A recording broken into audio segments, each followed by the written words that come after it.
Good evening, everyone. I'm Mayor Kurt Wilson. Would you join me for a moment of silence in our recently passed Observance Officer, Jeremy Lamont?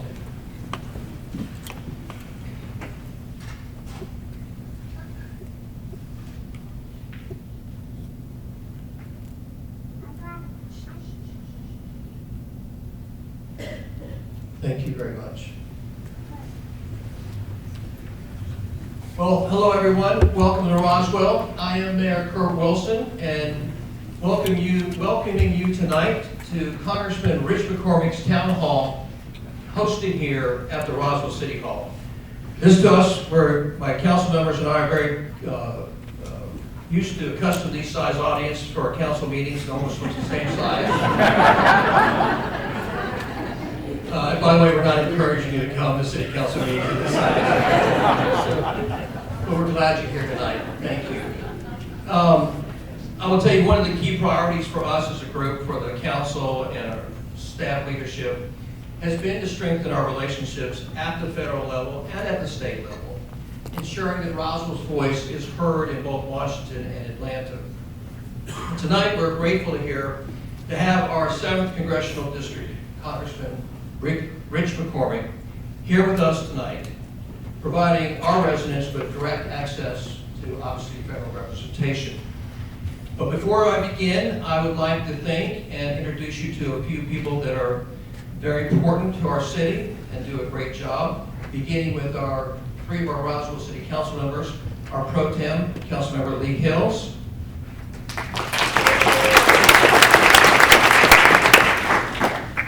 Councilmember Christine Hall, and Councilmember David Johnson. Sarah, Alan, and Will all send regrets and wish they could be with you tonight. Not really, they're really glad to be here. I also want to introduce to you, in the city of Roswell, we have something called a C-suite. Our CEO, City Administrator, Mr. Randy Knighton. Randy, where are you, sir? Are you here? Well, Randy's here somewhere about getting things done. Overflow, he's in the overflow room. So Randy, say hi in the overflow room. I'd like to also introduce to you our COO, Mr. Don Stevens. Our CFO, Mr. Bill Gottschall. And our Economic Development Director, Mr. Darrell Conley.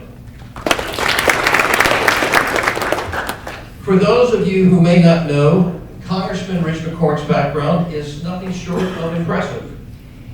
He's a veteran, he's a pilot, he's an emergency room doctor, and believe it or not, a former contestant on American Gladiators. Most days, if you're in Washington, D.C., you'll even find Rich skateboarding to the office. We appreciate Congressman McCormick at a deep level. He's a tireless advocate for the people of Roswell, and we're honored to have him here with us tonight. Please join me in welcoming Congressman Rich McCormick.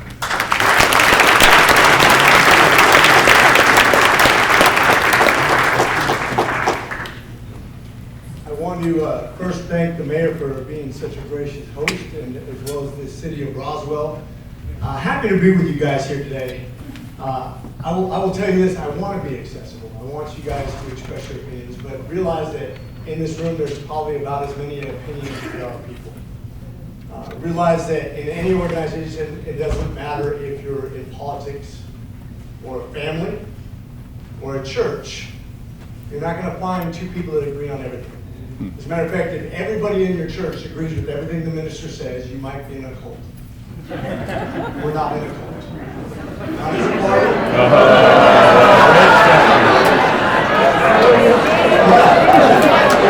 Unless you guys are okay with following me, please don't.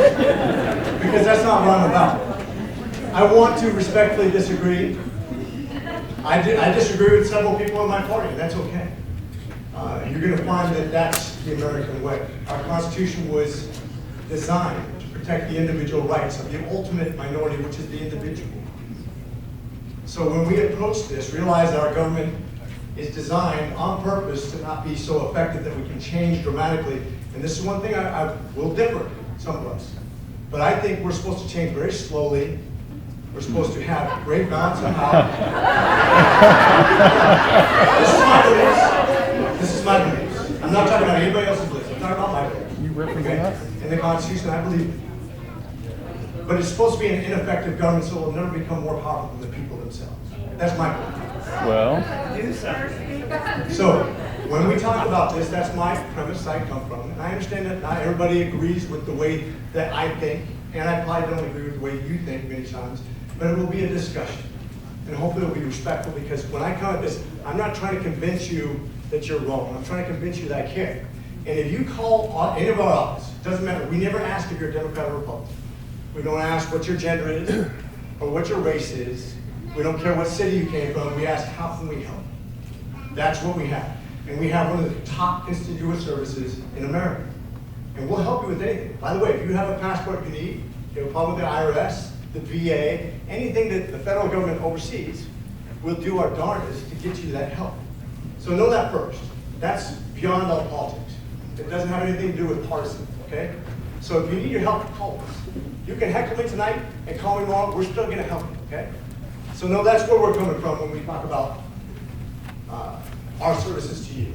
I want my staff, if you're in the room, raise your hand. Al Chaw is my deputy chief and my district director. He's the guy that you're most likely to come in contact with, so you can direct you to the right person. And Cassis, who's been on my staff for the longest, financial director. And we have, who else do we have in the room? We get, you can see a bunch of people that raised their hand just now. Just realize we have a bunch of staff here to serve you. And that's what we want to start with. Please, I'm begging you, I'm going to be respectful to you. If you'll try to be respectful, it'll go a lot better for all of us. I appreciate you very much. With that, we're going to open up to questions. Can you hear me? My name is Al Chaw, the Deputy Chief of Staff. I'll be your moderator tonight. Has everyone that wants to ask a question, get to submit a question. Okay, so when you hear your name, I'll call your name first and last, the city where you're from, and the topic of conversation. When you hear that, please step forward and ask a question of conversation. better remember. We'll start with Mr. Doug King from Roswell. We have a question on DOGE and Elon Musk with Congressman. Doug, the floor is yours. Well, thank you very much. I appreciate you better. Thank you very much. Appreciate you being here this evening and the opportunity to speak and ask questions. My question really just comes down to, do you believe that Mr. Musk is doing the appropriate work in the appropriate method apparently asked by the president? And if so, why? So this is the most commonly asked question there. We've kind of reviewed all the questions. This is the number one question, so we want to address it right front because some of you really wanted to have this addressed.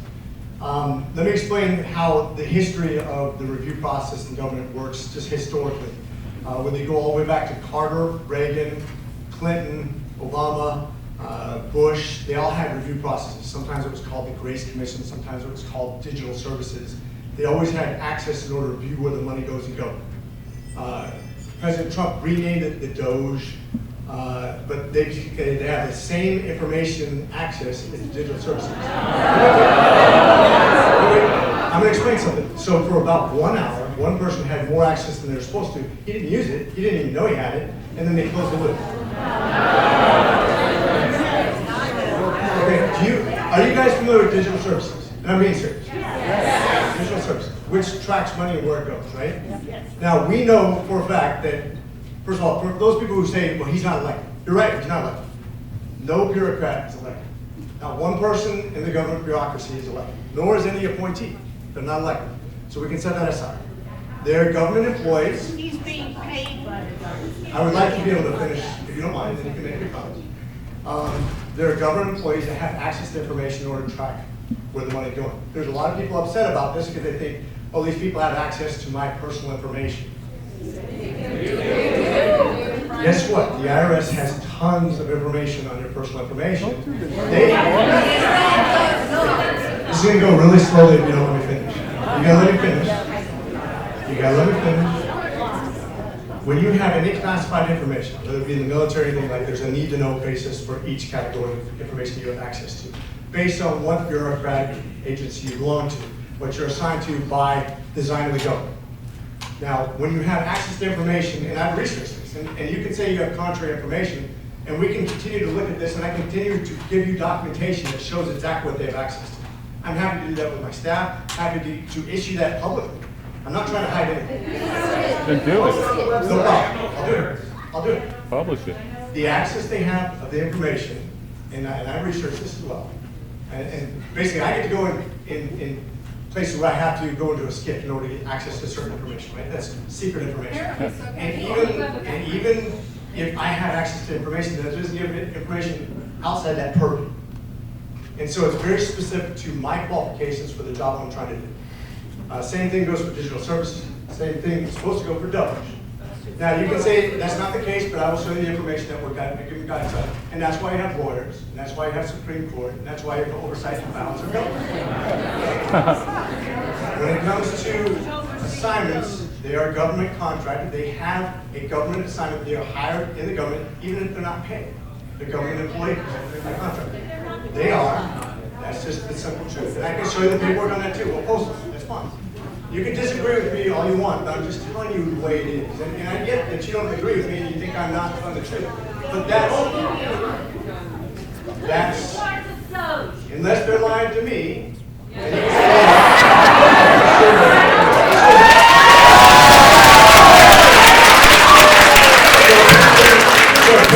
know what I do, so that's fine. I know what you're here tonight. So the point being that my understanding of DOGE is very similar to digital services, and they are tracking a lot of money that has gone to a lot of places it shouldn't have gone. When it comes to waste, fraud, and abuse, and you can track that money where it's gone, the American people have agreed on certain things that we don't want the money to go to. Now, some is through grant processes, some through USAID, some things are going to be more controversial than others, some things are going to seem partisan. But by and large, the president has great purview over where a lot of his money goes. Now,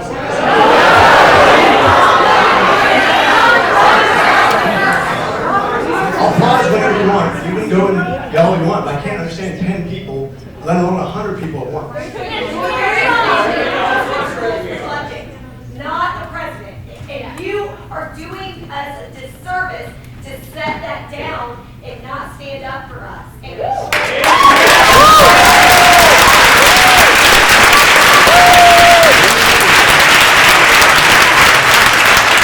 realize that a lot of this stuff will be litigated in court, right? Some of it.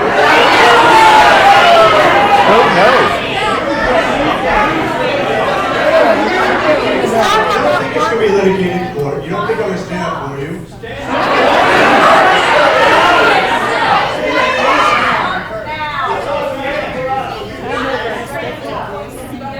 So if we're going to have a town hall, and I'm going to come and stand in front of you and take your questions and try to answer them as honestly as I can, then let's do that, okay? But if you're going to just yell at me, that's not going to be an effective town hall. And you know what? And I get angry sometimes too, and I get angry with my peers, and I get angry with some people that say bad things to me too. But we want to be effective. We want to be effective and controlled, because if everybody's yelling, it's not going to be an effective town hall. Congressman, you talk to us like actual people. Not another human. I'm not really sure where we're going wrong on this, but like I said, we're going to keep this in order. We're going to go to the next question. For the sake of time, let's move on to the next question, please. Claudio Gamlin Castro from Cumming, you have a question on foreign policy for the Congressman. Thank you. And I threw this one to you as a softball because I figured Elon was going to be the main topic tonight, and he's going to continue to be the main topic tonight because we are all freaking pissed off about this. Relative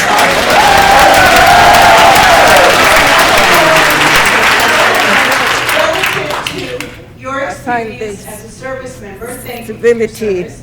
According to your bio, your deployment to various areas of conflict, I would like to know your opinion and your stance on the current situation created by the president, wherein he is now saying that Ukraine is responsible for the war that Russia has initiated. I would like to know if you as a congressman will get with your fellow congresspeople and stand up the Americans. And I would also like to know if you believe that the 80-year-old alliance that we have with our European allies is strong enough to withstand the attack from our White House, because this is a dangerous, dangerous precedent. You as a serviceman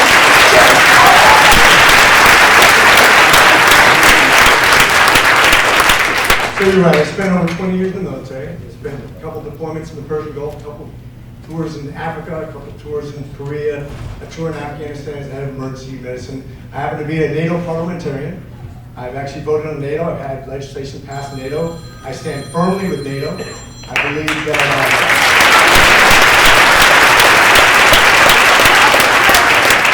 what Reagan said 40 years ago at a point to Hawk, what she said, isolationism never was and never will be the answer to a tyrannical expansionist government.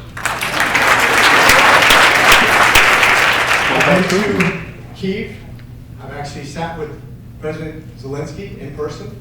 I sat with her, and I'm very realistic, because when you go to command and staff school and you learn the history of warfare, you understand why we've had problems in Korea, in Vietnam, in Iraq, in Afghanistan. When you have a protracted war, you lose popular support. And I was trying to avoid this, and this is why I've really been frustrated with, because I think we could have ended the war very quickly, quite frankly.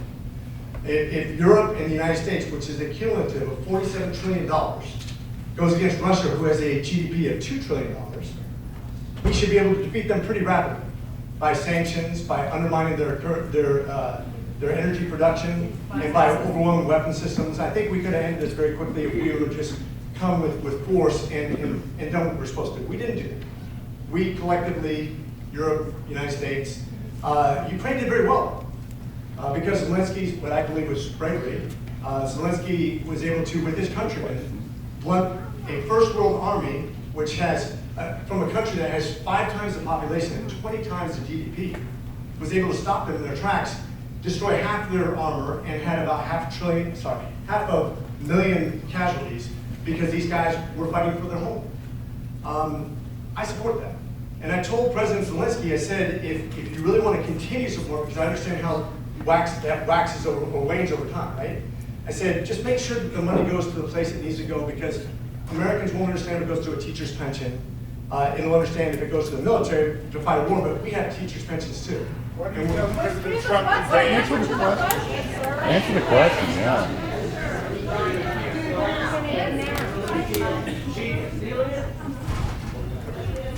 So of the approximately $175 billion that was allocated, 75, Zelensky says, I received this, we're using it appropriately. Where's the other 100 billion?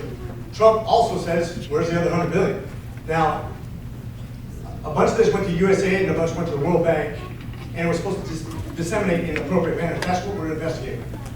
Now, I'm not sure, because, and Zelensky, I think, is an honest broker of what he's trying to accomplish. He wants to save his nation. And I want Ukraine to win, and President Trump said he wants to win, and I know you're going to.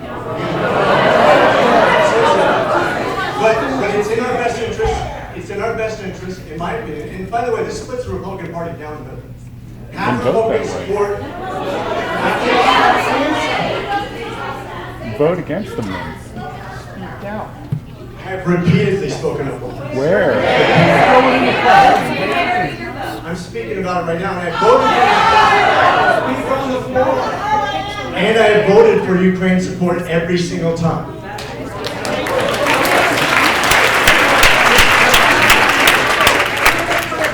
Now, if you don't think I'm an independent voter, check my voting record.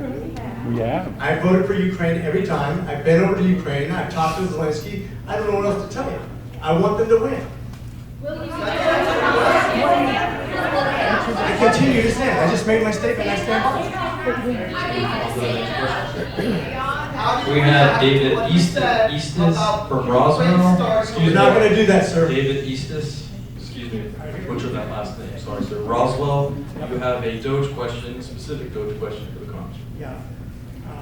As a physician, when you look at the cuts or the elimination of NIH, CDC, all the health things, Medicare, Medicaid, Social Security cuts proposed, what's your concern about your constituents the results of healthcare and everything else that goes with that, if those things go through. And, You ever been able to hear him? No. You put it right up to your mouth like this. okay, sorry. Also, if those cuts, as you said on Fox News, I believe, that there's hundreds of billions of dollars to be saved with Medicare, Medicaid, Social Security that needs to be cut. And why not take that money from taxing the billionaires and corporations?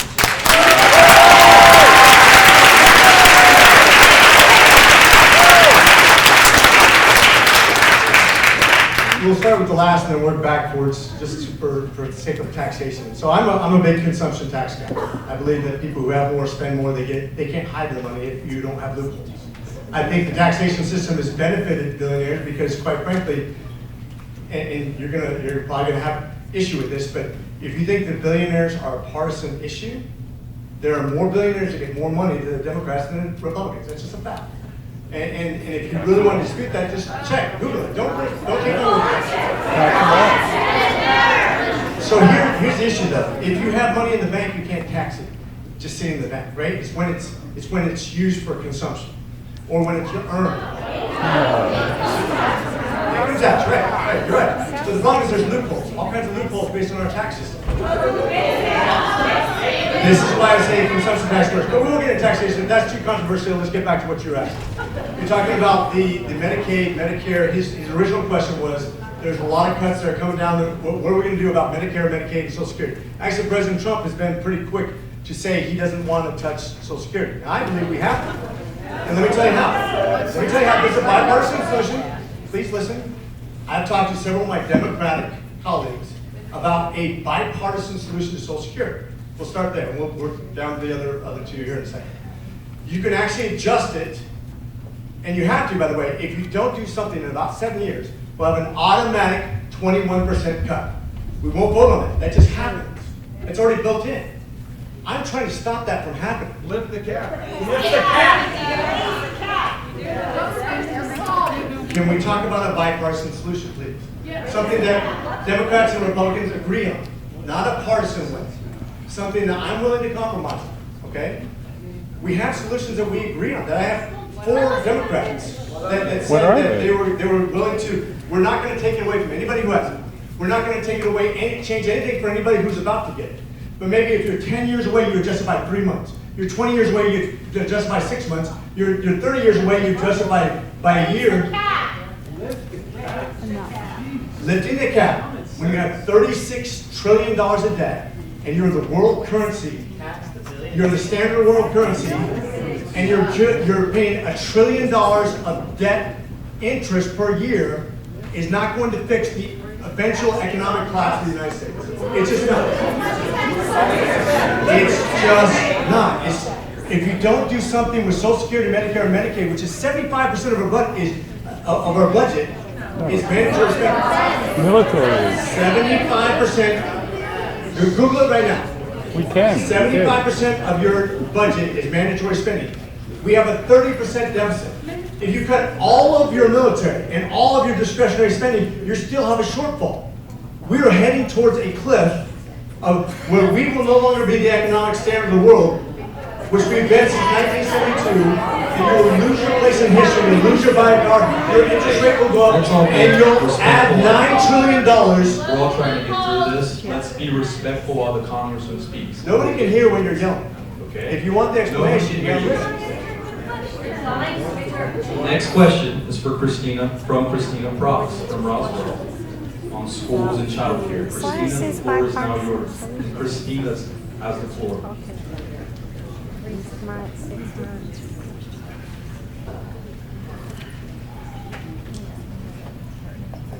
Hi, I'm a dietitian and you're a doctor, so I think you should be very aware that preventative medicine and healthy food is a lot cheaper than things like dialysis and ER visits.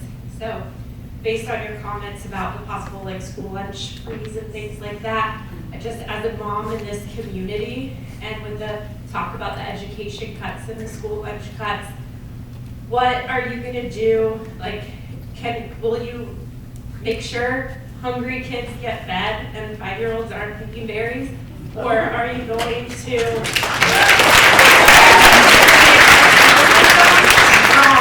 If we're gonna be a red state or a blue state, I don't care, but what are we gonna do to make sure our schools stay good, our kids stay healthy?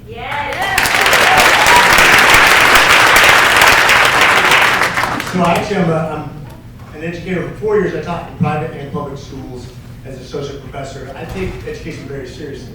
My middle child received IEP, is that what it's called? For the special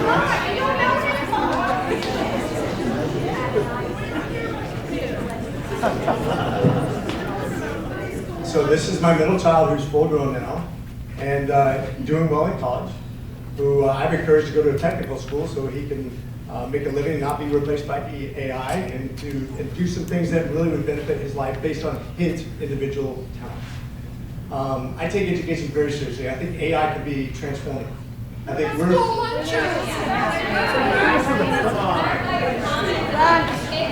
Hey, let him get through the question, please. Please. If you would let him finish, maybe he will answer the question.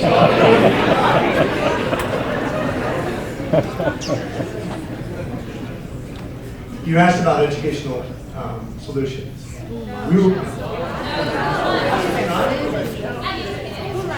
I'm sorry?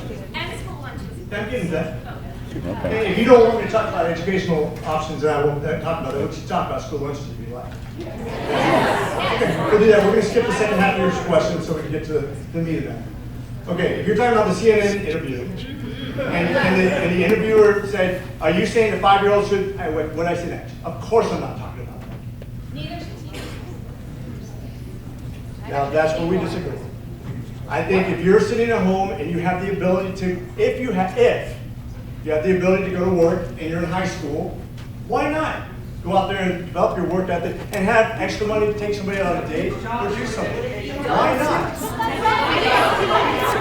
Is that really such a bad thing? So we'll have to disagree on this, because I think that a teenager sitting home during high school who can go to work and has the ability and has the opportunity should. That's just it. We should disagree.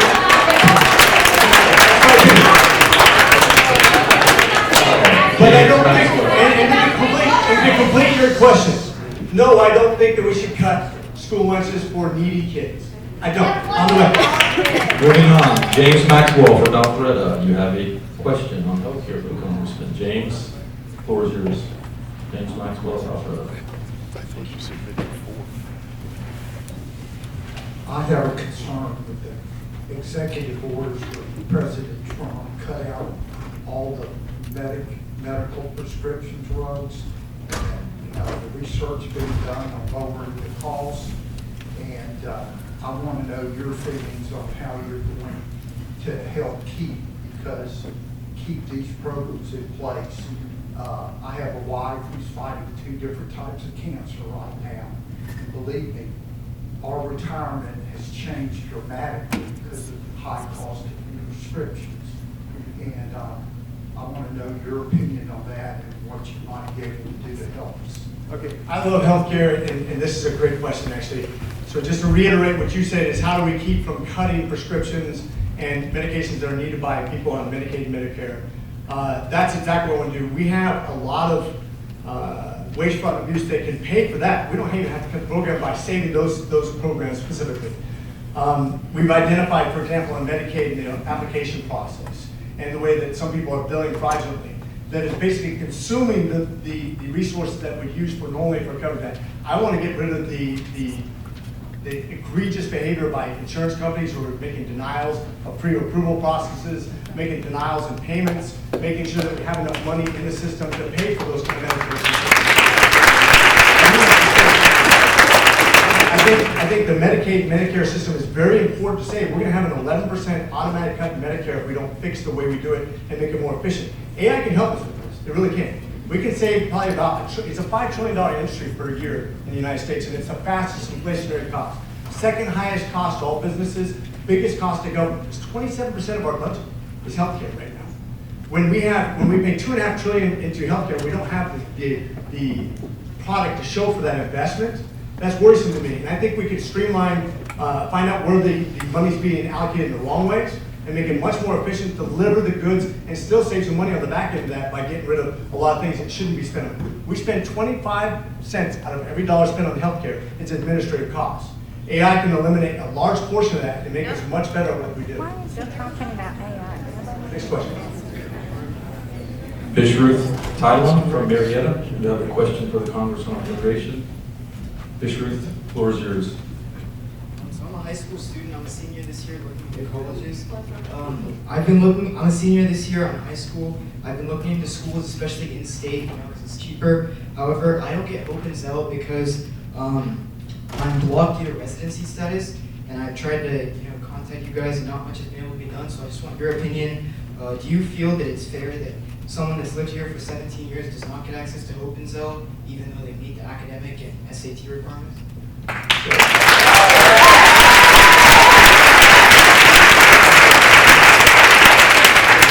For those of you who are not familiar, we have about 14% of our constituency is Indian diaspora. We have a broken, I think we all agree, regardless of your partisanship, we have a broken immigration system, yes? Yes. Okay. So one of the things, I'm very bullish on this, and I split from a lot of people in my party, I'm very bullish on legal immigration, getting that fixed. We actually have an HR 6542, which gets rid of the 7% cap for people who come here legally and gets rid of the backlog of people who've immigrated here from India, for example, which takes 20 years to become what other people can become in a very short period of time, just because you're punished for being from India, for example, right? Yes, exactly. So that's my bill actually solves that. It's very aggressive on right-sizing immigration. We need immigration. We need legal immigration. It actually solves the illegal immigration in many ways. We need to have a strong, robust one that matches year for year what we need in America, because ultimately businesses suffer if you don't have the manpower according to the talent that we need. And as Kevin Coolidge said 100 years ago, the business of America is business. If you create wealth, if you create jobs, if you create prosperity, it benefits everybody in America. And I want to see the backlog get rid of. I want to see you become a citizen. I do.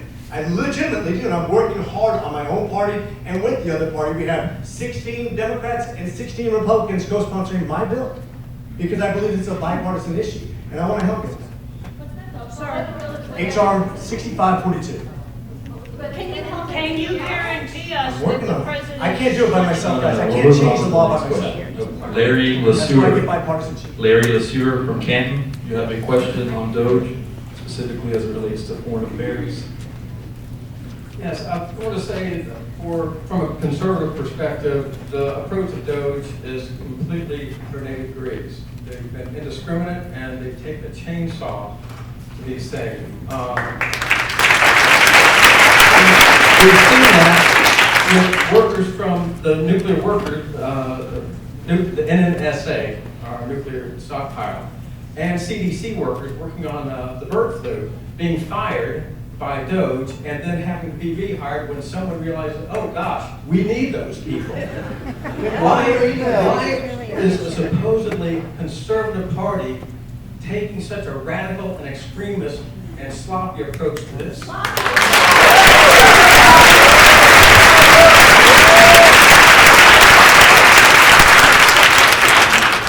So I've been down to CDC several times. Actually, Dr. Howard, one of my former attendings, works there, and I'm in close contact with the CDC. They have about, 13,000 employees? 13,000 employees at the CDC. In the last couple of years, those probationary people, which is about 10% of their employee base, which is about 1,300 people, which you're referring to, a lot of the work they do is duplicitous with AI.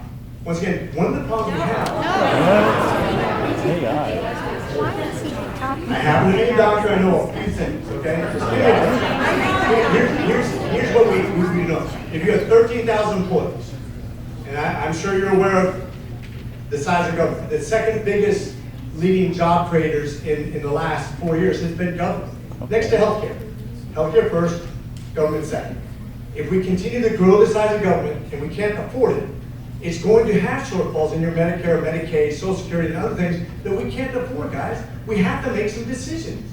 And one thing is, one of the things with the CDC, in my opinion, in my humble opinion, this is my opinion, you may disagree with it, but in my opinion, when you make those 10% cuts to new hires, a lot of this duplicitous jobs. And I've talked to Dr. Howell, and I've talked to CDC director, and I'm in close contact with them, and I know how they do their research. And I know how computers work in ferreting out those information, the treatments, the recommendations, what they should and they shouldn't be done. And I believe that they can do more with less, just like the Marine Corps and everybody else does, when you have to do more with less in order to sustain it. Nobody can hear him when you're yelling. Please let him continue.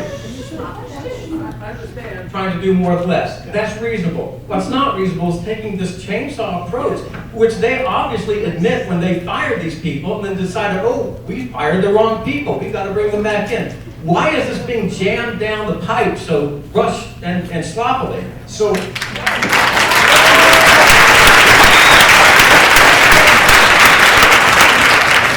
understanding is when you say you have this many employees that you have to cut, that organization decides who they're going to cut. Now, they may make...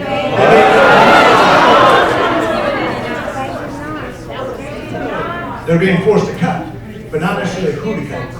Now we can debate all day whether they should be cut or not. But the fact of the matter is there's going to be downsizing government, just like we've had in the past downsizing the military. I've been in the military where the president came in, a Democratic president came in and said the military will be slashed. And it gets dramatically and people get kicked out of the Marine Corps, and they don't want to go. And I've seen it. And I'm not saying that that's wrong. I'm just saying it is a fact of budgets based on who's in control of the government, where that money goes. Downsizing blockers, he loves doing your job anyway. Nobody can hear him and nobody can hear you, so please be respectful. My point, though, is the conservative approach is to take this in a slow and methodical way so that you make sure you do it right. And that's not happening. So when it comes to spending, and this is where we will agree, or hopefully, maybe we don't agree, but when we talk about presidential powers, now I've always been a big person that believes that the president should never do anything that affects monetary, basically taxation or anything that has an impact, an economic impact over $100 billion. There's actually a REINS Act that doesn't matter if you're a Democrat or Republican, executive orders are limited because I think that's fair. I think it should be a balance, right? And you can say, I don't like when Trump does this and I don't like when Biden does this. I personally think we have to go more slow. But I'm not the president, and this is going to be litigated. It's going to face up all the public opinion. But this is also a reaction to growing the government rapidly, just like it's shrinking rapidly. Maybe not to the same extreme, but this is a reaction to something that's happened by expanding the government. Next question. Steve Muller from Roswell has a question for the Congressman on education. Steve Muller, you have the floor for an education question for the Congressman. I'm going to go out of order just for a second. $5 trillion is $4.5 trillion, you're right, in the next 10 years. It's the exact same corporate tax rate as the Biden administration for the last 4 years. It's not a new tax cut. That's a fact.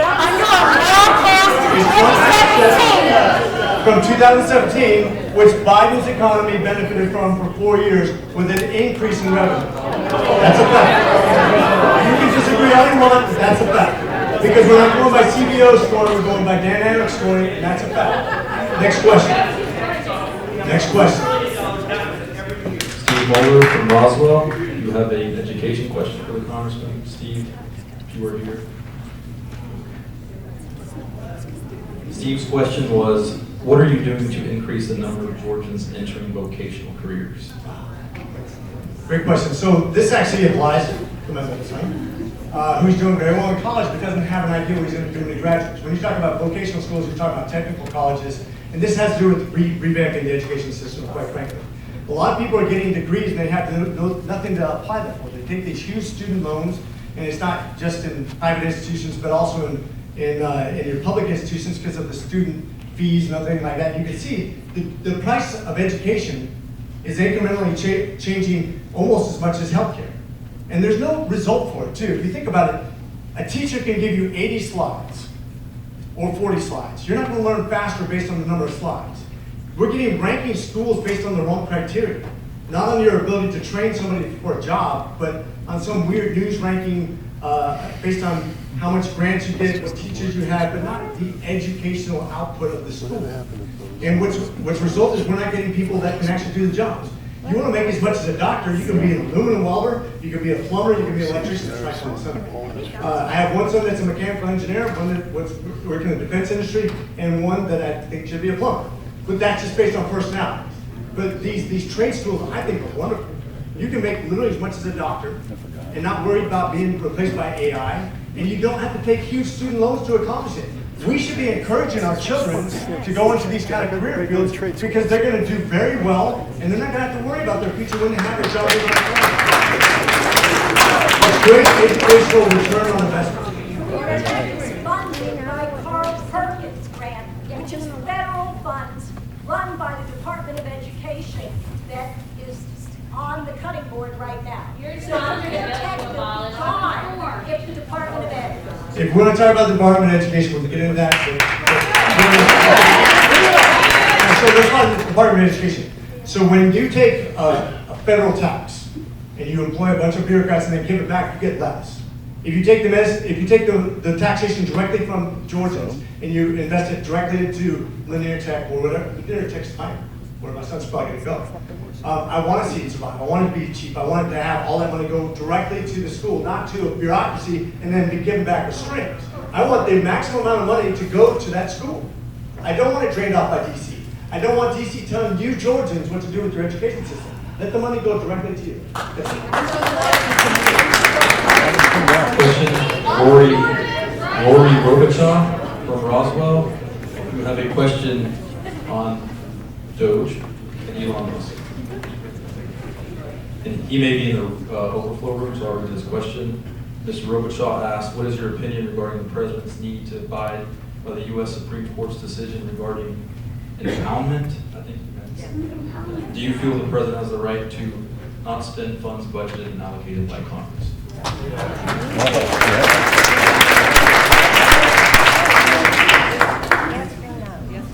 Yes or no? So, Yes or no?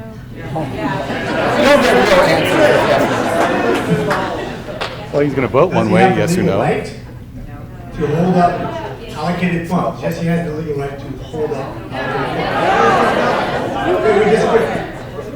Now, if you want to talk about, How's he going to you want me to vote? answer, or do you want to answer that? Okay. If you talk about the review process, which is supposed to last about 2 weeks, there will be a review process. A lot of this money is going to be released. Some of it will be disputed, and some of that will be litigated. When we talk about litigation, some will win, some will lose, depends on what that case is and what bureaucracy is going through. That's yet to play itself out. You remember when President Biden said, I'm going to forgive $500 billion in student loans? That played out in the Supreme Court. And it was held up for a long time because that's the legal way. That's the balance of power that we have in our administration. I don't like presidential power to be the overriding authority. That's just me. But I don't like it when it's Democrats or Republicans. But I'm being consistent with this. That's it.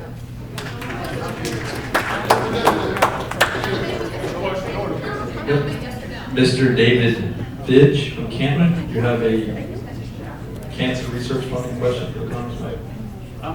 My name is David Figg, and I'm the father of Caitlin Figg, who passed away in 2021 from aggressive form of childhood cancer.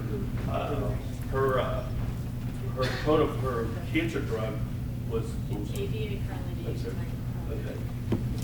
Her cancer drug was approved in 1963, and the protocol was developed in the 1980s. And she died cancer-free 7 years after her first treatment, but she died from her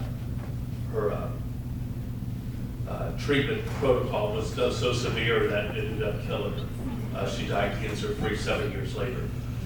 And I'm asking you, I know you had a thing about pediatric cancer funding, and I was kind of a little upset about your stance on, because so much money is being, health care and everything like this, and so little goes to pediatric cancer.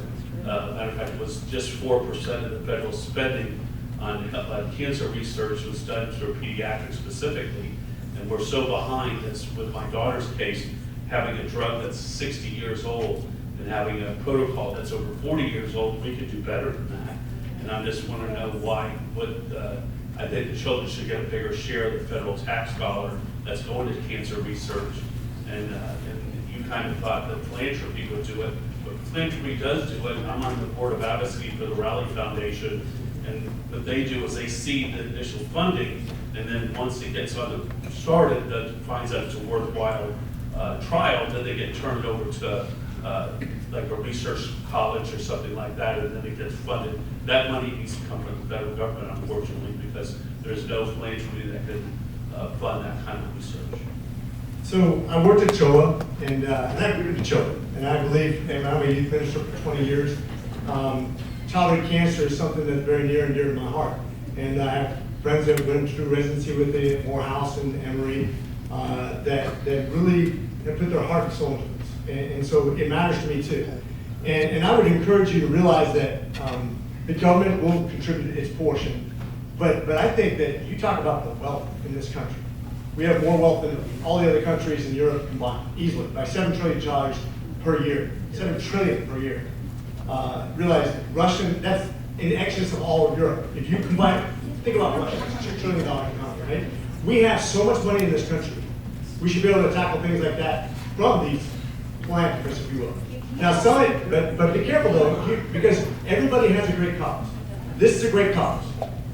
So is pancreatic cancer, so is glioblastomas, so is teachers, so our education. We have so many great causes in America, and I believe we as a community can tackle these things, but we as a government start picking favorites. And that's where I say that someone will be siphoned off from one and somebody will be angry that they didn't get enough. There's never enough to go around. That's just a fact right now. We are so far in the hole right now that if we're not careful about the way we spend it, we won't have the money anymore for anything. If we ruin our economy because we've overborrowed and overspent, and we ruin our economy, you will not have money for anything, including childhood cancer. We have to make sure. Do you want to? I want to have enough money that everybody can contribute and solve these issues. But we can't do it.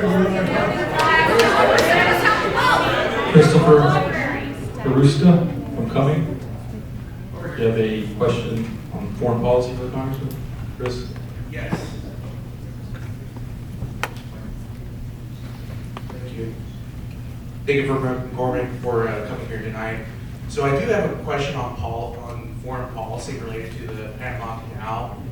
So in regards to NPR, they made like a publication, an article about how like the water displacement through the shipping volume going in and out of the canal is affecting the traffic going in and out, and certain ships going in. And of course, Trump wants to take control or manage that. My question to you is, given like the interest and how important that is to like us in the Monroe Doctrine, do you still see it as an asset despite that like the water displacement is affecting that ability for critical ships, even more ships to go in and out of the canal? So it's kind of a technical question. I'm going to break it down more in a political rather than technical space, because I'll get lost in the technicalities of that engineering design question there. Obviously, we realize that this is a very strategically important place. I love the fact you mentioned the Monroe Doctrine. Teddy Roosevelt's my guy, a conservationist, and a guy who believed in the Western Hemisphere and securing that and making sure that we don't have our enemies getting more powerful. What we're concerned about right now, this is a legitimate concern, is that China's having an overdue influence on a section that's very strategically important to the United States and to all countries who bring a tremendous amount of wealth through that canal. We need to make sure it's maintained well and that it's able to give fair prices to everyone. That's in our best interest. And I think that's the only thing at hand right now. I don't think it's a serious talk that we're going to grab it by force or anything like that. That's my personal belief. And I think that we just need to work with that government to make sure that we secure that in a strategic way, that we're friendly and we have fair pricing and that it's accessible to everybody. Thank you for your answer. Jay Schuster from Roswell, you have a foreign policy question. Tariffs for Congressman Jay. You're in the overflow room. By the way, thank you for all the easy softball questions, man. Appreciate it. Jay asked. And by the way, I'm here. I'm here. And I want to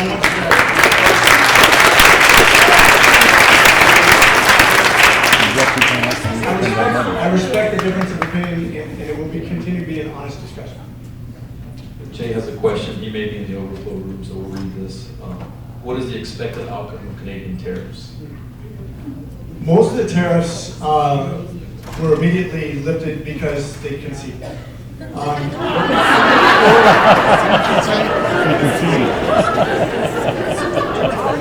All rhetoric aside, if you talk about the border security, you can go back and look at what Trudeau said, what Trump said, same thing with Mexico, same thing with Colombia, same thing with other countries. Now, in some cases like India, where Prime Minister Modi and President Trump have a pretty good relationship, some weren't resolved. Sometimes with Germany or China, it wasn't resolved. Some tariffs were actually blanket on a commodity rather than a country, and that's not resolved.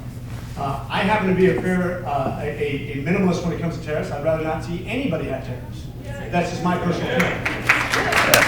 But there's been tariffs around against the United States for decades. I learned about when I was in middle school that we had very unfair trade practices from certain countries that had put 100% tariffs on ours, and it's much more expensive to produce products in the United States because we have higher standards of living, we have more expensive products, and yet they're still taxing our commodities coming in, which creates an unfair trade advantage to them, and it's unfair to our workers. I want to see no tariffs. Sometimes you use it as a lever to get them to reduce their tariffs, and sometimes it's basically saying, well, if you're going to tax us at 30%, we're going to tax you at 30%.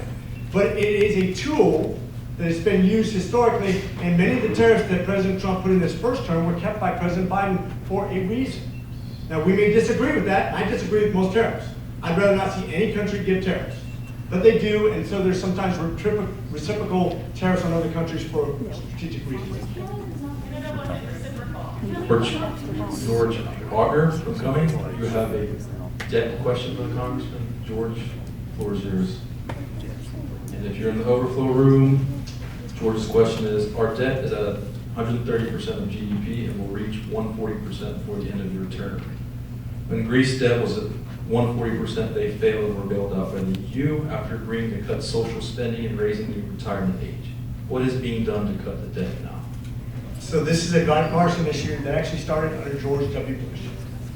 So it is not a Democrat problem, it's not a Republican issue, because for 2014 to 2004, when this really started this huge spending curve, to 2014 it was actually a little bit more than it was from 2014 to 2024 as far as that parabolic shift with spending, right? So it's not a partisan issue. This is our problem, right? And we're not going to get out of this by making it a partisan issue. This has to be us agreeing where can we actually bend this curve, because we cannot continue this route. Since we became the gold standard of currency, which everybody said the United States is so powerful in our economy, we'll base our currency off of you. Now some countries are saying we don't want to do that anymore. And we got downgraded by one evaluation company said, you're no longer the standard anymore. If more countries do, if this happens by more evaluating agencies, our interest rate goes up next year. And all those loans, all that debt that we have, $36 trillion, which will be 38 by the end of next year, we won't just have $1 trillion in interest payments, we'll have 1.5. That eats into your money for Medicaid, Medicare, Social Security, all that kind of goes away when you don't have enough money. And if we continue to have this problem, we will no longer be the standard of the world, and then we'll really lose our place in history. Less fear, more solutions. So my solution is less spending. Less spending so we can get it back. Now where we got the spending is what we're debating right now. That's going to be a bipartisan issue, but everybody's going to have to figure out where that's going to come from. It's not going to come from one place. Population has grown, so spending will go up. But you can't be 30% deficit every year, sir. Next question. This is Virginia Line. Liv from Roswell. Virginia, you have a question for the Congressman. Qualifications?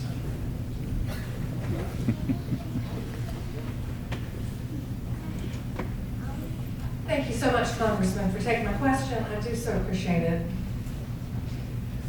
I'm a direct descendant of Susanna Henry Madison, one of Patrick Henry's younger sisters, and a cousin by marriage of James Madison. Do you know who Patrick Henry was and James Madison, sir? I'm so glad to hear that. While arguing the need for the American Revolution, Patrick Henry said, "A king is a tyrant. If a wrong step is made now, the republic will be lost forever and tyranny will rise." I believe you know the rest of his speech. Something about, "Give me liberty." It's clear from all the writings of our founding fathers that our great republic was never meant to be ruled by a dictator nor a king.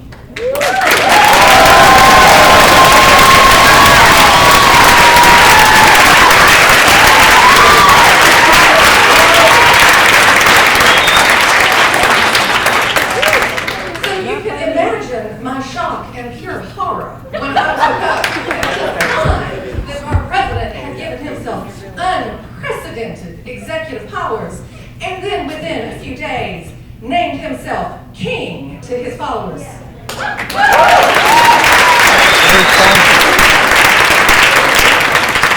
Here's the question. Tyranny. Do you have a question for the Congressman? I do, thank you. Tyranny is rising in the White House, and a man has declared himself our king.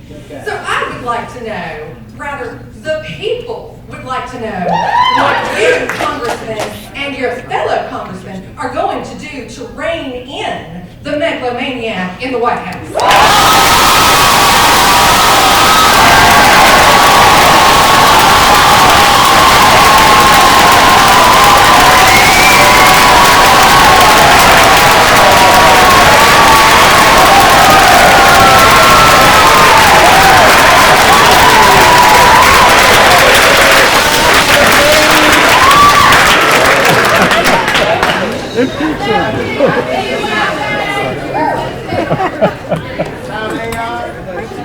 I'm not going to give you my best foghorn leghorn response. But what else? Go ahead, sit down. Thank you. When you talk about tyranny, when you talk about presidential power, I remember having the same discussion with Republicans when Biden was elected.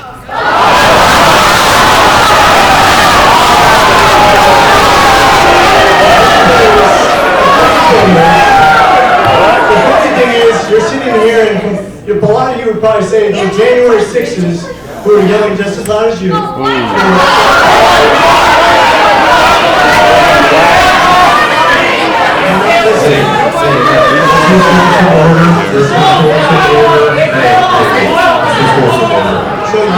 yelling at me is not going to get any answers. Let's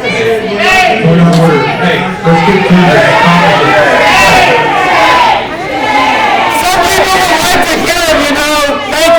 I've seen Game of Thrones too, thank you. Let's go ahead and move on because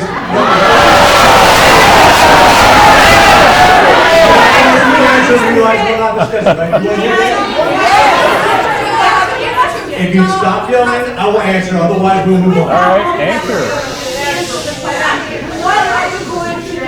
If you would stop talking for a second, I will answer your question. All right. So if you listen to what we've projected, and this goes both parties though, this is a bipartisan problem. REINS Act. No, it's not. The REINS Act, which reins in executive power for both parties, whoever's in party power, and I think it can be tweaked actually to be much better. I don't think executive privilege should be as strong as it is. I think we're out of bounds right now. I think your direct representation, whether you like me or not, I'm the closest thing you have to represent. Your senator's not going to be as representative as me, and the president's not going to be as representative as me when it comes to you, the people in this district. Likewise, I think state government needs to be more powerful than federal government. It used to be that federal funds only made up 1/3 of the money spent, and states was 2/3. It's more representative of your money and your money spent. That's better. Always push government down to the local level because you'll get better representation. I don't want to see the president make all the decisions. I don't. I do not. How do you feel about it? Do you not want to hear that I just said? I answered it directly. I said I don't want to see any president be too powerful. I just told you we have an act that can be passed by bipartisan resolution. The problem is we couldn't pass it when Joe Biden was in presidency. Then why didn't he pass it? Who would force it? Biden wouldn't pass it, and the Senate, the democratically controlled Senate would not touch it because they wanted Biden to have executive privilege that was too big too. And this is the problem. This is a bipartisan issue, guys. I know what I'm saying. Let's work together, and you know what's screaming at me. Okay?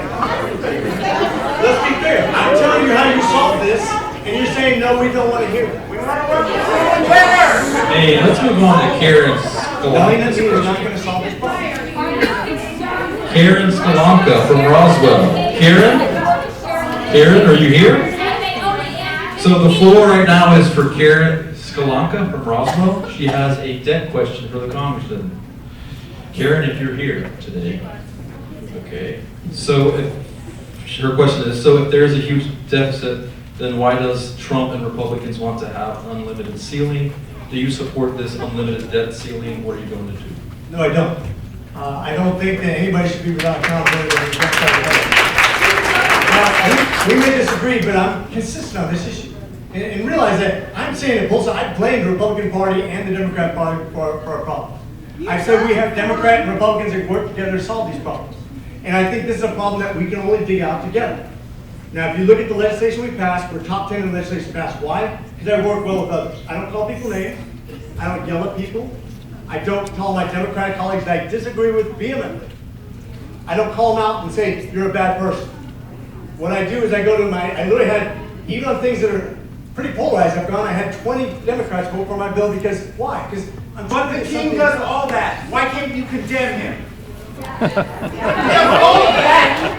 Once again, Stand up in the solutions and take a side.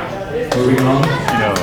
Don't move on from me. Ben Pearson. Jackass. Ben Pearson from Alpharetta. Mr. Pearson from Alpharetta, are you here today? Mr. Pearson's question is, do you support RFK Jr.? If so, please explain how support him. I'm sorry, I can't hear the question now because people are being rude. He's not rude. This is on the cover of the White House. Trump is king. What is that? Censure. Please, I have no idea what you're talking about.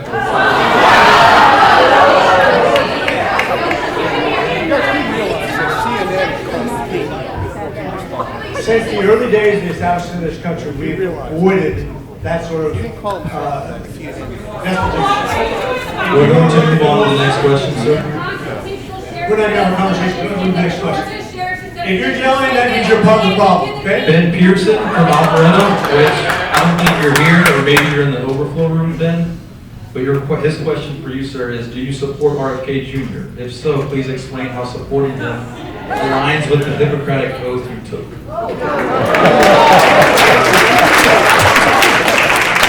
So just like every bureaucrat and just like every politician, I have differences of opinion. Sincere differences of opinion. And that goes for pretty much every single bureaucrat out there. Just like I have differences of opinion with you. Some things I agree with them on, some things I disagree on. I'm not going to go line by line on it. I am a physician. I go with science as best as I can. And that's why CDC and I agree on some things. And Dr. Howie, who taught me in residency, who's probably politically different from me, we can have really good discussions about what is science and what's not. Peer review science, and I try to play the odds. It's not that we're always going to be right. There's a bit of art to medicine.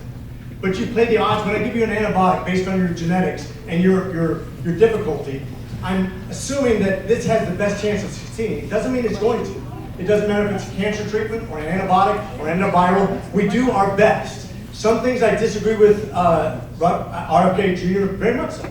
But some things I agree on, but I take that lane by lane. What? Do we have, that's just too detailed.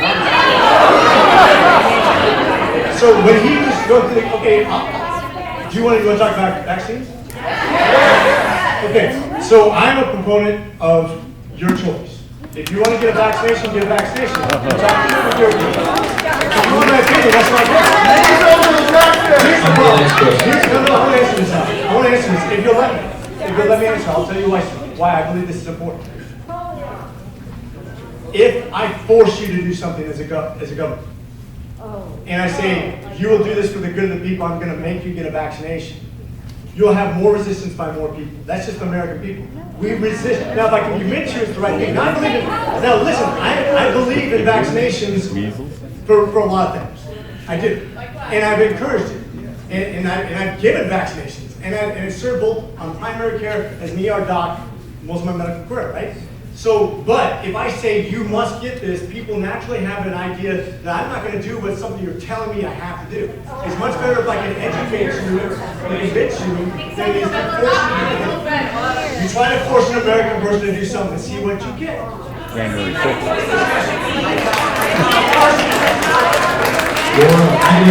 Laura from Alpharetta, please. Laura. There you are. You have a question on DEI? Hi, Congressman. I do. So I wrote this down so it sounded a little more polished. There are now active orders to remove or restrict certain curricula, opportunities, and organizations in higher education. particularly as it pertains to DEI. As a graduate of an HBCU, what is your position on protecting academic freedom and ensuring that colleges and universities can provide a comprehensive and diverse education without political interference? Because censoring higher ed is a slippery slope. And I ask this because I have 2 teenage daughters that are now looking for colleges. They have both taken AP Gov, and they do not understand what's going on.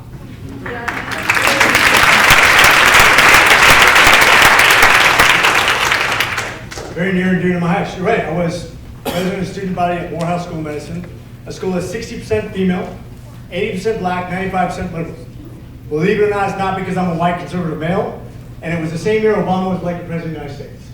So when I have a discussion with you, this is what I mean. I'm starting at a point where I don't want to convince you you're wrong. I want to convince you that I care about your opinion, and sometimes we're going to have a difference in opinions. That's where I'm going to start from, okay? When we talked about discussion we had at Morehouse, when we talked about funding, this is one of the reasons that I don't like federal control of education, because then whenever I give you money from the federal, it comes with strings attached. I get to tell you what to do with it. That's the problem. I'd much rather the school contain its own money and make its own decisions, but have to be funded locally by people who get to make their own decisions. When the federal government gets to take over, whether you're a Democrat or Republican, they get to decide how the money is disseminated based on what their rules are. One year they're going to say you must teach DEI, another you're going to say you can't teach DEI. I hate that. I don't want to see our control of the government by the federal people of your local schools or anything else like that. I'm against that. I want you guys to control your local schools. But you can't do that when you get back from the federal government. That's never how it's been.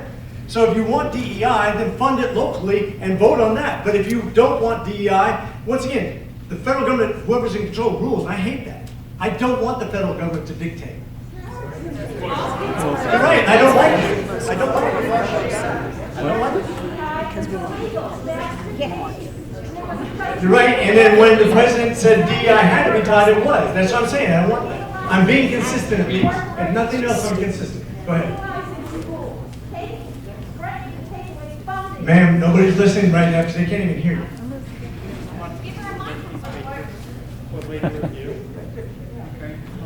Everyone, hopefully you can hear me. My name is Dr. Seth Stern. Thank you, Congressman McCormick. Thank you,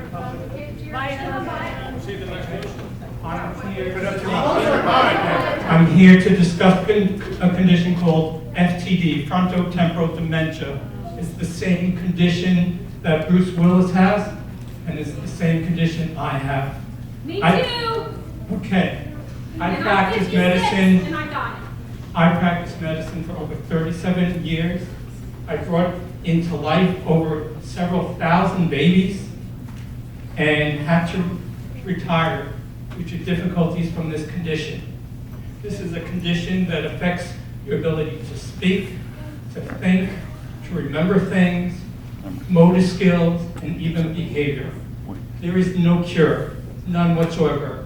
For Alzheimer's, they have medicine to help people. For frontotemporal dementia, there is no cure. Okay? And we're given a diagnosis that most people will die in 7 to 13 years. So there is 3 different things that I'm here tonight to ask about. One is concerning the NIH, is to protect FTD research, tell Congress to oppose the 15% cap on indirect costs.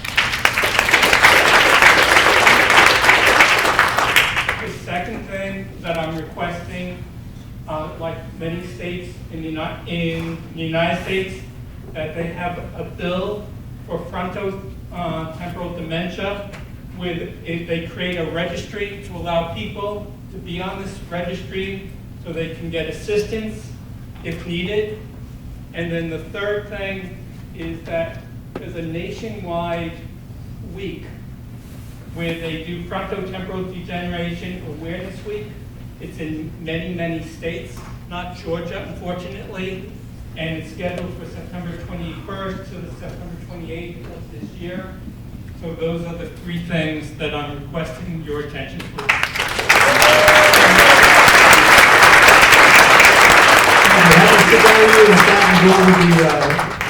The appropriations process on that. Next question.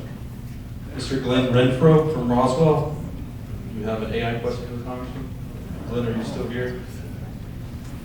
Glenn's question is, in your response to cost cutting, you mentioned on multiple occasions that AI is the solution. Can you elaborate on what it will do?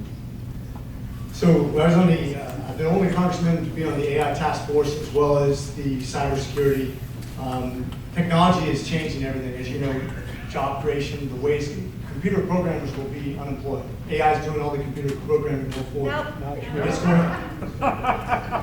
If you look at the future and where the jobs are going to be, people are veering away from that, going to different things, mechanical engineering. There's bright futures for a lot of places. But when you talk about AI and how it's going to affect the job place, you're going to see it replace a lot of different jobs. You're going to see it hit other countries that have things that can be replaced by AI quicker, and then you're going to see it come to the United States. It will affect our job market. I think we're going to adjust over time. But if you're looking at the way we invest in AI, this is really important because we used to be a country of innovation and space exploration. A lot of it's gone away because our budget has shifted. If you look at the way that we're investing right now, we have people that have so much money they can invest in technology we've never even heard of before. We talk about quantum, talk about AI and stuff like that. The first person to solve quantum going forward wins this race when it comes to security of your information, for example. When you talk about AI and its development of hypersonic missiles, or autonomous systems, or autonomously driving cars, things that are going to take you from place to place, this next generation of drivers won't exist. Your kids will get into a car that's going to drive them somewhere, and they won't even know how to drive. It's going to transform everything. We're going to have truck drivers replaced by computers that don't fall asleep, that don't get angry, that don't smoke, that don't get on their cell phones. It's going to transform everything we know into the future. I think that's a good thing. But the nice thing is it's really funded. It's really funded mostly by private industry right now, which is a good thing. The American government invests, but I don't think enough, in my opinion. But we also have to, once again, figure out where is the limits of our money and where we're going to put it. And AI is in the forefront, but we have more investment, more money in America than any other country by far. And I think it is the future. cheaper. John Biker from Roswell. John Biker, maybe on the overflow room. I like that one too. His question is, how do you plan on helping President Trump secure the border wall?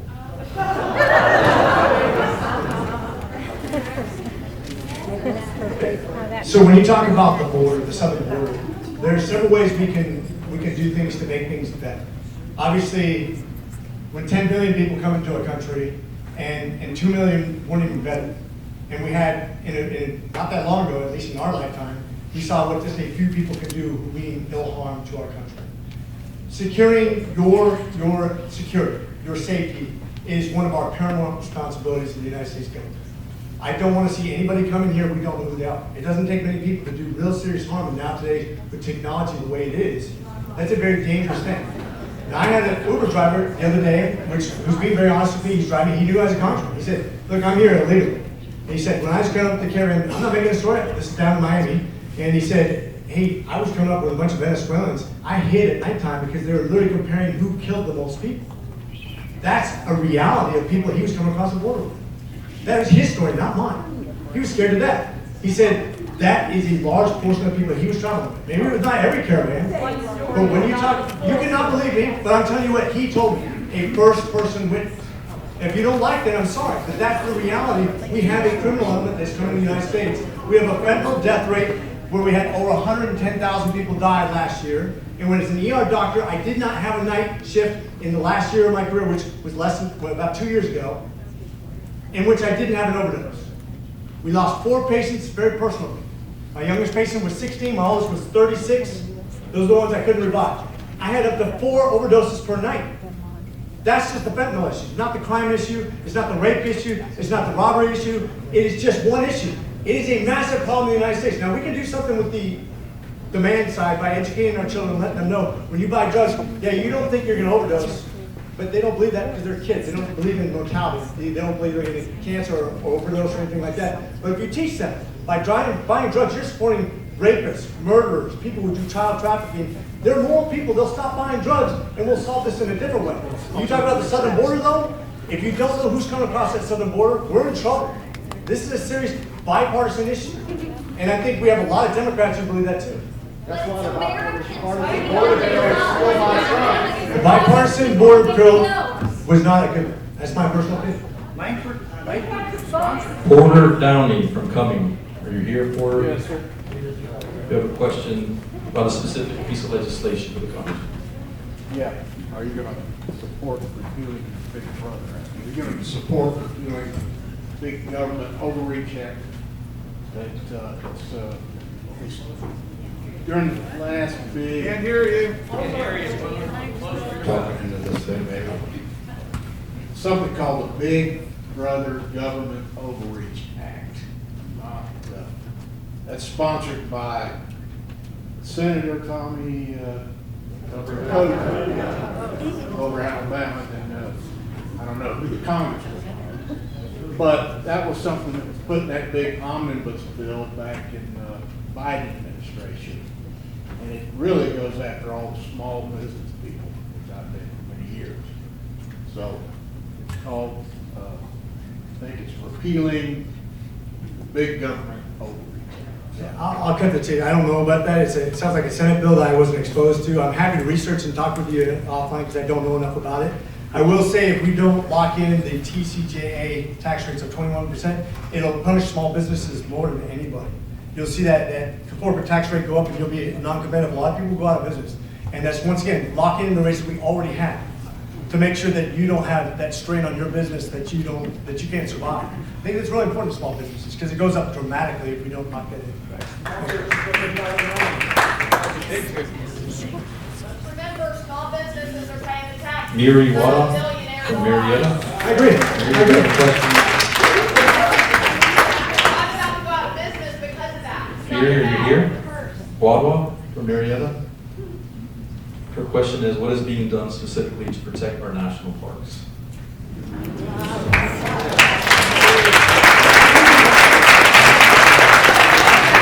We have a few of those right here in Georgia. We've been actually touring a few of those recently, and some of them are well utilized. We have some that are based on local, some on federal.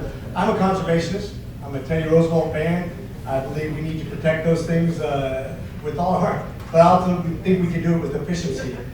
When we actually talk about the budget breakdown, I don't have specifics on this. I don't. And I'm just going to be honest with you. I'll always be honest with you when I say I don't know. I don't know exactly what the proposed budget says on state parks yet or federal parks. I haven't seen it. I haven't seen that. So yelling at me is not going to get anything, and I'm not going to go ahead and react to that. So we're going to go ahead and say that I'll research and I'll be happy to get back to you. But I don't know how this new budget affects federal parks. So, do you want to give a 10-minute warning? 8 o'clock is our stop time. The Congressman will hang behind here if you want to grab a picture. Somebody just say a conservation would know. Who's that? A conservationist. Are you a conservationist, man? I can. Are you a conservationist? If you're a conservationist, you'd know, right? How much is it? Okay, so you're not a conservationist. I am.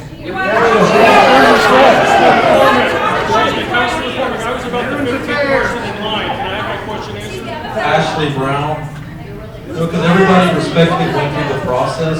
If you don't respect the people who are doubting out right now, one of your questions. Miss Ashley Brown did it. She went through the process, and now she has a question. She has the floor. Ashley Brown. It's a question from social media. She's not here. Our country has rising energy demands. Oh, I'm sorry. Miss Ashley, you have the floor. I live in the 7th District of Roswell. I'm a citizen, I'm a taxpayer, and as of this moment, I'm a voter. The reason why I say as of this moment, because I'm also a married woman who took my husband's last name.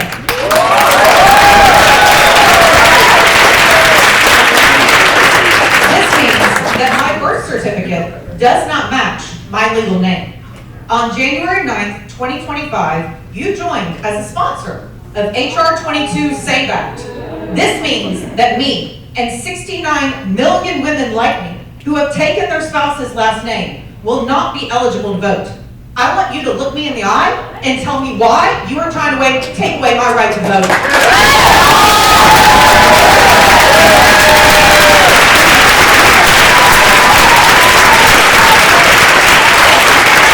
You're saying this bill is going to take away 69 million people's right to vote. I disagree.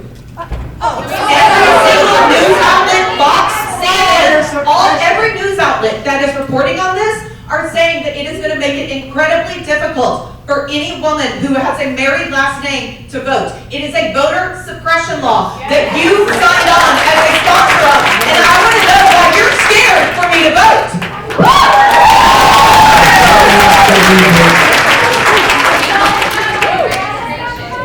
If you'll let me talk, I think you'll see that we were just down at an IT conference and a bipartisan approach to voter ID. Now, they actually have digital ID that we can do in the future that's going to solve a lot of waste, fraud, and abuse. And this is a Democrat. No, this is a Democrat. I'm going to tell you what a Democrat solution is that I agree with, if you'll allow me. Is this a bipartisan issue or not? Do we want to come to a conclusion where we can agree and move on? Or do you just want to yell at me and call me names? If you want to do that, you can just stand back here and you can just yell at me. But if you want to solve this problem, we can actually give it. I'll just sit back here and just let you know. McCormick, I hear what you're saying about a digital solution, but the SAVE Act that you are sponsoring requires a paper ballot. It requires a paper birth certificate. It requires you to show up in person. It takes away everything digital that you're talking about. It requires in-person voting registration with a birth certificate that matches your current legal last name. It is voter suppression. It is not a bipartisan solution.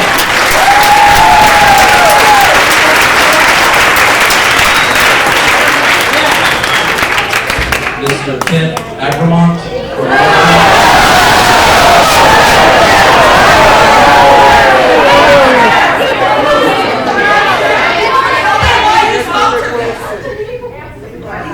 So, I'm happy to review what it says, but because I disagree with you, I don't think it says that.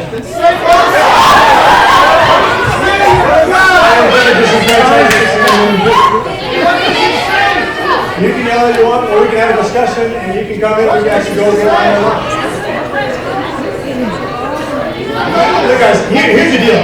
I came here to have a discussion. I think a lot of you didn't come here in good faith to have a discussion, you came here to yell.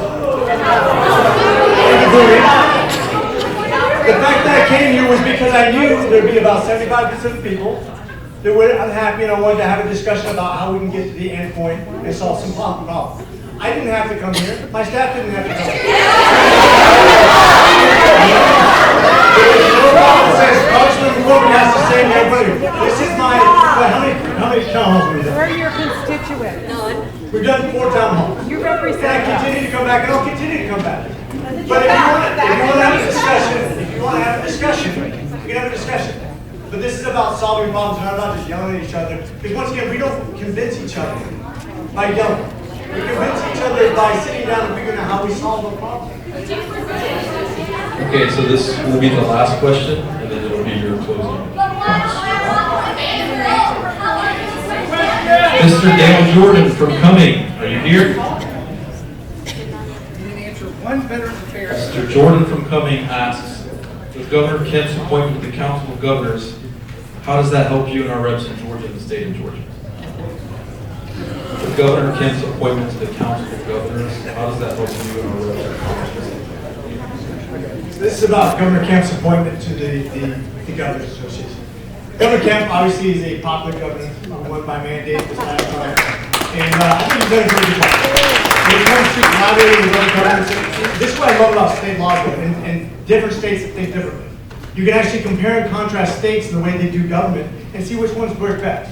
Now, sometimes it's going to be one kind of government, sometimes it's going to be another, it could be healthcare, it could be any different way you govern. But that's what I like better about the federal government, where you have one size that's supposed to fit all, versus a state government where you get to compare and contrast and put the money where you get to see it either work or not work, and then say, look, I can copy this government based on it working. That's why I'm federalist. I believe in state rights. I believe when 2/3 of the money is spent on the state side like it used to be, you can actually figure out by comparing and contrasting what works best. I would love to see that be the next standard. Instead of this huge sway, depending on who's in control of government and how we execute where the money goes. That's just my personal opinion. I like to see what Governor Kemp does compared to other governors. I think he's done it quite well. What about the voters who got their votes removed because of Kemp? So what I'm going to do is go ahead and conclude. I'm going to stay here. Individuals can come up and talk to me. And you can come to my office anytime. You can call my office anytime you want to answer. If you want to. Let me brag on my staff real quick. Let me brag on my staff real quick. I had somebody call, every week I call 5 to 10 people just to see how my staff did. I don't ask them what the question is about. I know it's about, it could be about IRS or VA or whatever, and I say, how do my staff do? And I get the feedback. One guy said, hey look, I didn't leave a message because nobody ever returns my phone call. They don't answer my phone call, it's government. I hate that. He said, but you guys actually saw that I called, I didn't leave a message. They saw like a caller ID, I called them, they called me back. They didn't ask what party I was. They didn't ask who I was, they just asked, how can I help? And they solved my problem. That's what we're here for, guys. I don't care, you can be angry with me all you want. If you have a problem, come to my office, we're happy to help you. That's what we're here for. And we can agree or disagree on different political things on one of 435 votes. I sponsor lots of legislation. I think we've gotten almost all the stuff that I passed was bipartisan. And I will continue to work with people in my party and outside my party to get things done that I think are important that aren't just messaging, but actually get things done for you. That's my intent. I'm sorry you disagree with me on some things, and we'll continue to work to get better.